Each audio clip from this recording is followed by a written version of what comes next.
Привет, я Винсент Мэттель, директор гильдии независимого кино Украины, художественный руководитель Серого театра чувственного психоанализа, кинорежиссер, продюсер, сценарист. Программа «Chiaroscuro» — это цикл мастер-классов, посвященных кинематографу.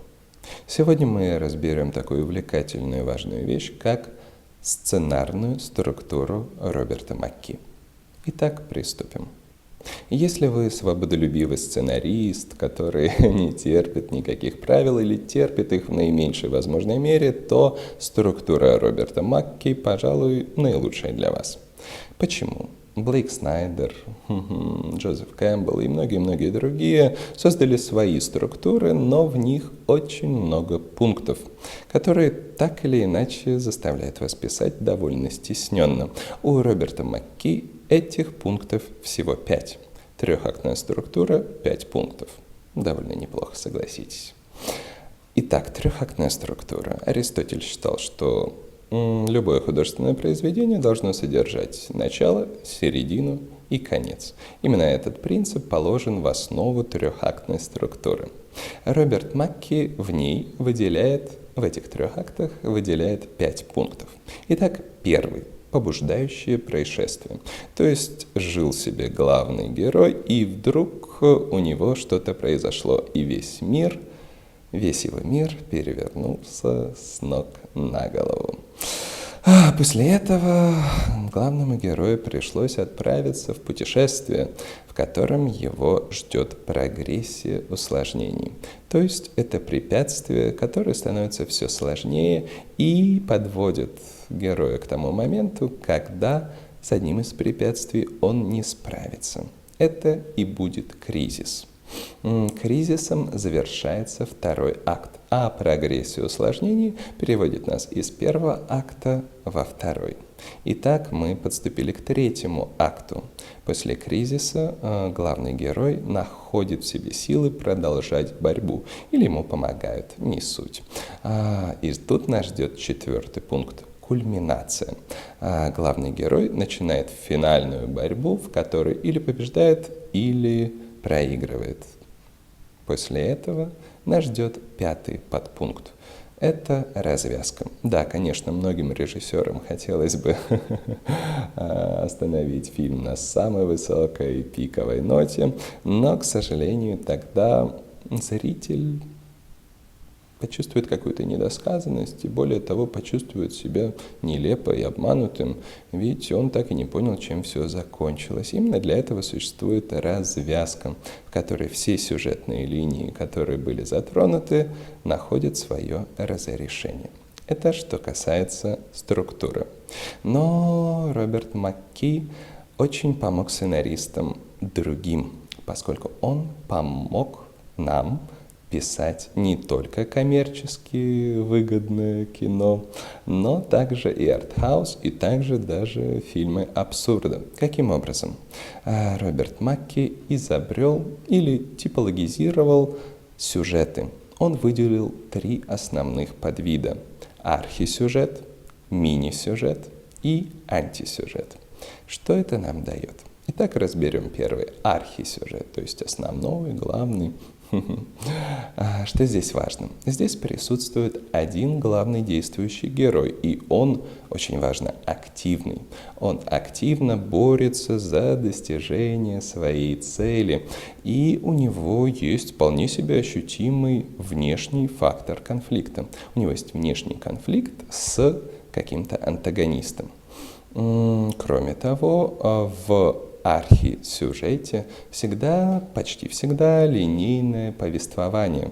То есть сцены идут последовательно, и нет никакой путаницы в хронологии. Здесь также еще присутствует постоянная реальность. То есть правила, которые заданы в самом начале, будут соблюдаться и в течение всего фильма. То есть если это фэнтези, это фэнтези, если фантастика, то фантастика. Не обязательно это что-то реалистичное, но правила остаются правилами. А в конце, в архисюжете, разумеется, закрытая концовка, когда все сюжетные линии находят свое разрешение. И зритель уходит с фильма довольным. Что касается мини-сюжета, это как раз артхаус, то это какая-то некая урезанная версия архисюжета. То есть он все еще существует по правилам, но уже несколько видоизмененным. То есть да, здесь, конечно же, будет один главный действующий герой. Кстати, может и нет, их может быть несколько, но об этом чуть позже. И он вполне себе может оказаться пассивным. То есть не будет принимать никаких активных действий, как будто плывет по течению, но не совсем. Если в архисюжете конфликт внешний, то здесь в мини-сюжете конфликт может быть внутренним. И зачастую таким и является. То есть главный герой борется со своими демонами. Что-то может происходить вокруг, и мы будем видеть реакцию главного героя. Что же касается числа героев, да, то их может быть больше. Или не может быть главного героя и вовсе. То есть разнообразные альманахи и сборники новелл – это как раз сюда, в мини-сюжет. Кроме того, здесь может быть баловство с нелинейным повествованием, хотя зачастую такие картины в линейном времени. Открытая концовка – это еще одна характеристика мини-сюжета. То есть это не означает, что все заканчивается и прерывается абсолютно неожиданно. Нет, имеется в виду, что одна или две сюжетные линии, затронутые в процессе повествования, могут оказаться недосказанными. И вот мы подходим к антисюжетам.